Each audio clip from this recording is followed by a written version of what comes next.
Hello students, I'm Umesh Bhamre. Let's begin this session.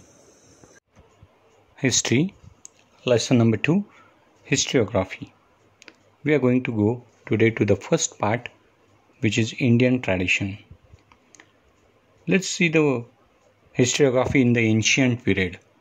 How was historiography in the ancient period? Whatever history we have learned from the ancient period, it was preserved with the help of oral recitals. Oral recitals means what? It was just a story or a song was just passed from one generation to another generation, one person to another person, and so it was passed on orally. There is no written documents, and so we can study about history in this way.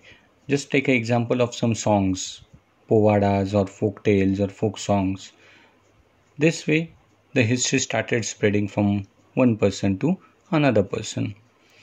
The inscriptions on Harappan seal, Harappa, in Harappa after excavation there were some seals found, and on that seals there were some inscriptions, some language was carved, and through that carving the Indians who mastered, it was confirmed that Indians were mastered in the art of writing from 3rd century, as early as 3rd century. Indians knew how to write. Clear? From now, how did we come to know? With the help of Harappan seals, the inscription which are found on Harappan seals. The earliest written documents of historical nature are found in India, and they are in the form of inscriptions. So if we study the world history, the first, it is said that Indian people had a knowledge of language, knowledge of writing, knowledge of script, and first inscription or written documents are found in India. The ancient Indian literature, such as we can say Ramayana, such some epics. Epics means long narrative poems. Ramayana, Mahabharata, Puranas, Jains and Buddhist texts, historical accounts by Indian authors.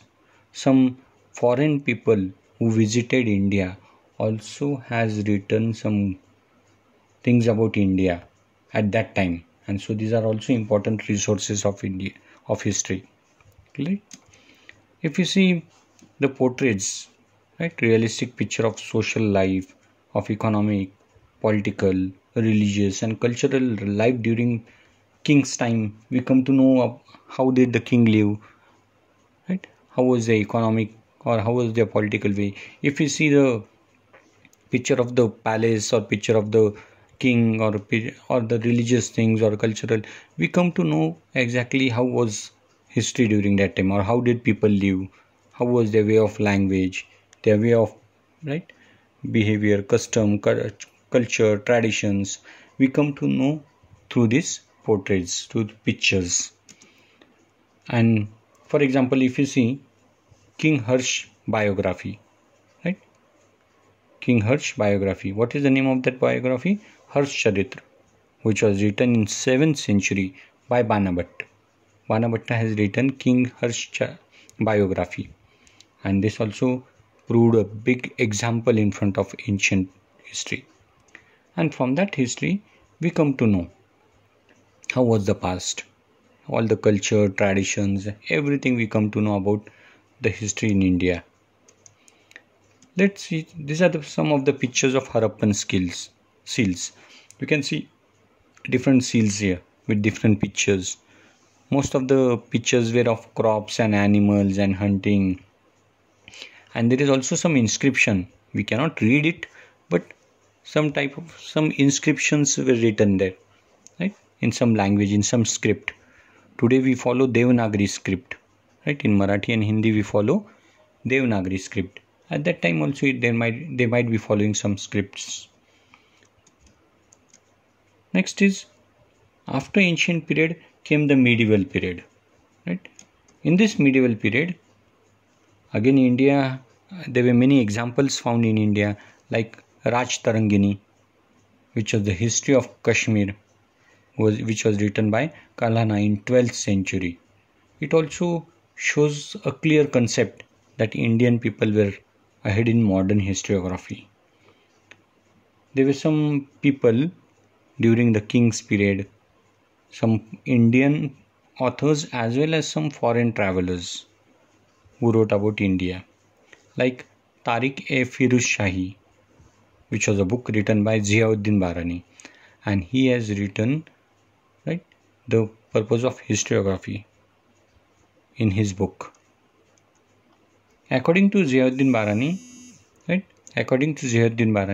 historians must not only record a ruler's valor, means the good things about a ruler, his fight and his wars and all his policies of welfare, but they should also write about the ruler's failings and incorrect policies.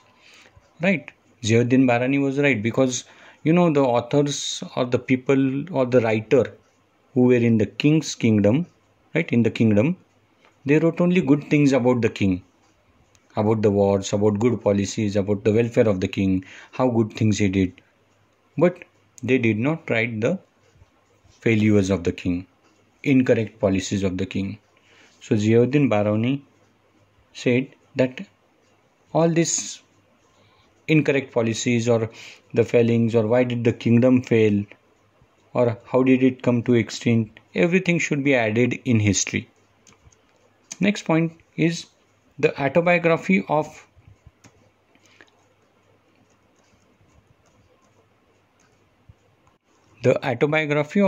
Babur. It was named as Tuzuk-e Babri, which contains the description of battles fought by him. He fought many battles, and all this record is written in Tuzuk-e Babri. Right? All the descriptions, all the minute records are written, observations are written there.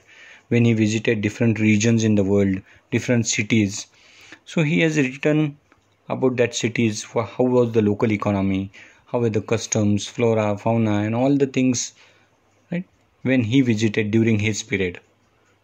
Abul Fazl also has written Akbarnama, which is an important from the view of critical historiography. Bakhar is an important type of historical document which was in the medieval period, and it contains about the heroes, about the stories about the heroes, the stories about historical events, battles, lives of great men, right? If this Bakhar was written. Now this Bakhar was not written in Devanagari script. Before Devanagari, right, Brahmi script was used. Clear? It might be written in Brahmi script. And this Bakhar came forward by whom? By Sabasat Bakhar. He was the person, Sabasat Bakhar was written by Krishnaji Anand Sabasat. And his Bakhar is very important. And from that period, Bakhar came forward. Next is, you can see the picture of Bakhar, right? You can see the picture of Bakhar, how Bakhar was written. A single line was drawn and the letters were written one after another. Clear? If you see the next part of modern period, we can see in the 20th century. From medieval, if you go to modern, in the 20th century, the Indian archaeological exploration was done. Excavation was done at many places in the 20th century. Research were done. When British were ruling in India, they started research and exploration and excavation at different places. And from that, they came to know about modern period. Number of ancient sites were excavated under the supervision of Sir Alexander Cunningham, who was the first Director General of Archaeological Survey of India. He found different sites which mentioned about Buddhist texts. Even Harappan civilization was discovered at that time. And who was under whose leadership it was? Sir John Marshall. He took initiative in finding it, or in excavation. The writing of Indian history by Britishers. British officers, when they learned about Indian history, they started writing about Indian history. And so these British officers, they displayed a strong influence of the colonial policies of British in their writings in the Indian history. 3 volumes, right? 3 volumes of British History of India. What was the name of the book? The British History of India was written by James Mill and it was published in 1817. It was the first book on Indian history which was written by a British officer. A British officer has written about India. The History of India, which was written by Mountstuart Elphinstone, who was the governor of Bombay at that time. Today we call it as Mumbai, but at that time it was called as Bombay. This book was published in 1841, and in that book also he has written many things about Indian history. Another book was written by Grant Duff, who was a British officer, and he had written a book, The History of Marathas, and it was also published in 3 volumes. So these were many British officers or British officials who wrote about Indian history. Colonel Todd wrote about Rajasthan history, and in his book he has written how the rule was in Rajasthan, which kings ruled, how did they rule.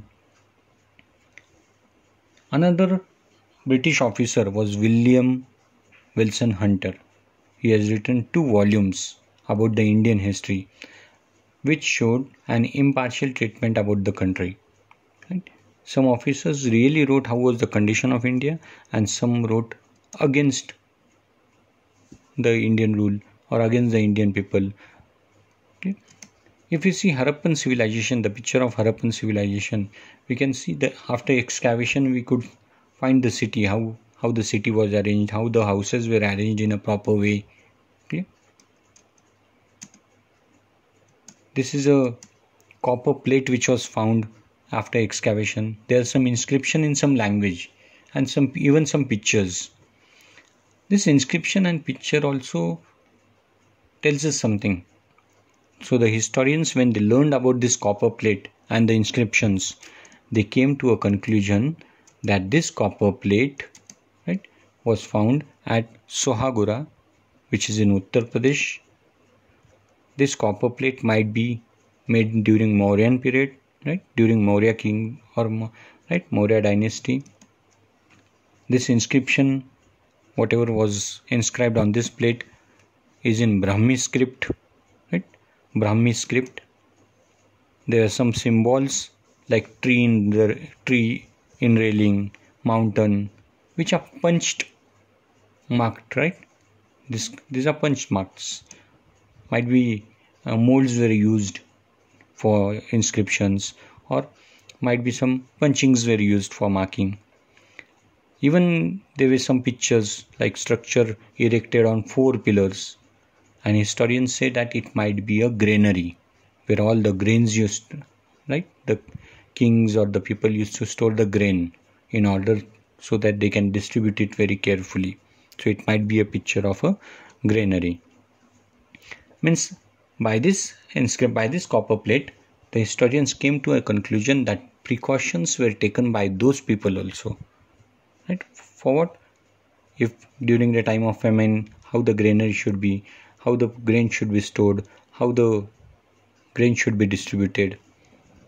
This is a list of some books written by some foreign scholars about India and their travels, right? About the country India and different travelers like Tuzul Masir, Tabakat-e-Nasiri, Tuzuk-e-Timuri, Tariq-e-Mubarak Shahi. These are some of the books written by foreign scholars. Out of this, Amir Khusro is well-known one.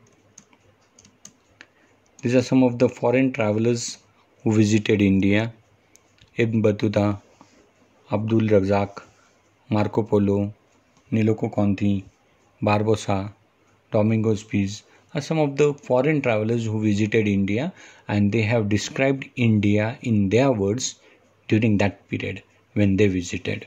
How was India? Custom, tradition, people, occupations, rule, administration, everything they have written in their words. These are some of the Indian historians during Mughal period, and they have written about how the Mughal king was or how the rule was in India.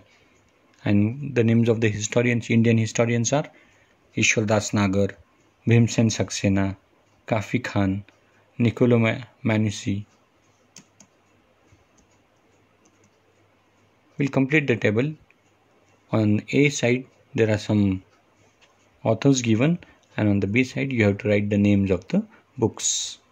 Grand Duff, James Mill, Krishnaji Anand Sabhasad, Mount Stuart, Elphinstone. So you can complete the table by writing the names of the books. Grand Duff has written A History of Marathas. James Mill has written The History of British India. Krishnaji Anand Sabhasad has written Sabhasad Bakhar, and Mount Stuart Elphinstone has written The History of India.